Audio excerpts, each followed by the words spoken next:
You ask Tiger to solve. This deals with linear equations with one unknown. The final result is w equals -2/11. Let's solve it step by step. Simplify the expression. Group like terms. Simplify the arithmetic. Group all constants on the right side of the equation. Subtract 2 from both sides.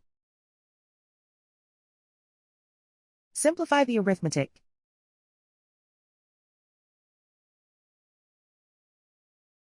Isolate the w. Divide both sides by 11. Simplify the fraction.